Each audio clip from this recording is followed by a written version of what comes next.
Well, it's a beautiful day up here on the top of our hill land.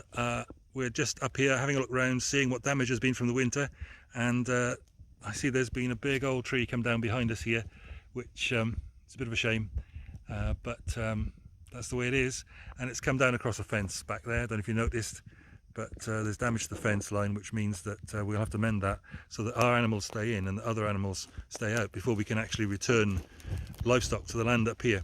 It's always a matter of concern when we've got things like this to deal with. There'll be chainsaws about later on, and it's always a matter of concern for safety. You know, we have to be careful. I mean, I've come up here today and I can't be on a quad bike, and of course on the quad bike we're used these days to wearing these old things. This is a proper rated helmet for the quad bike, one that leaves your ears open. That's a health and safety thing too, because if you jump in with cattle with one of them on, you want to hear if they're behind you. So you know, we're thinking about these things pretty regular, and that's a good thing. But it's prompted me today also to be thinking about the first aid kit that we keep on the farm here as well. Let me show you that in a minute. So yes, this first aid kit, this trauma kit, sits on the Chaplaincy Land Rover usually, and it doesn't work on the sort of Dr. ABC system that we use as civilians, because it's a military kit, so it doesn't come up in that order, but it comes up in the military order, MARCH. Well, this is the first pouch that comes open for massive hemorrhage. It's got here the Israeli bandages, which are compression bandages. It's got a tourniquet there, ready for use if we need that. Some other bandages here.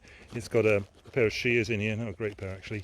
And this is a mask for CPR if somebody needs resuscitating.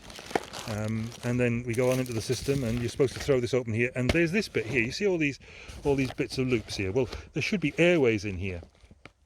Airways to maintain your airways so you can breathe, and I haven't got any of those because I'm not trained at this point in time. I need to get trained, but I'm not trained to use them, so if I haven't got them there, I'm not tempted to do something silly. But that's a real problem. That's a real lack in the provision in a kit like this. It's there to deal with traumas arising from injury on farm, and there's nothing there to keep the breath going. Now, in a crisis situation, if somebody's been injured, looking for breathing is really important, and maintaining breathing is really crucial. If somebody isn't breathing these days, that's what we take as the cue to start CPR. It's telling us that person has died, and we need to pump their heart and blow their lungs and get them going again. That's the key to the recognition of whether somebody needs to be resuscitated and brought back to life or not. So I guess we're saying breathing is key to living, and that's pretty obvious, isn't it? We've been focusing on that issue, the importance of maintaining your breathing through this COVID-19 crisis in particular. And a little while ago, somebody realised and recognised that actually prayer was the key to spiritual life, to Christian life.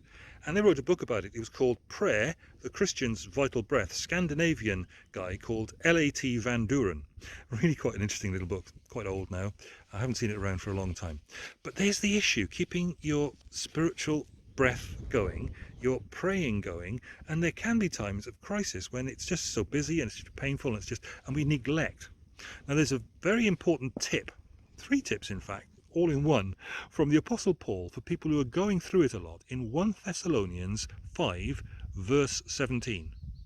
Rejoice always, pray continually, give thanks in all circumstances. Check it out in 1 Thessalonians 5:17 and just make sure I've got it right, because frankly it's coming to you by memory. Pray always. Pray always.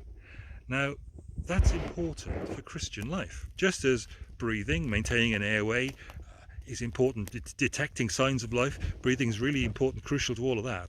So praying is crucial as a sign of Christian life.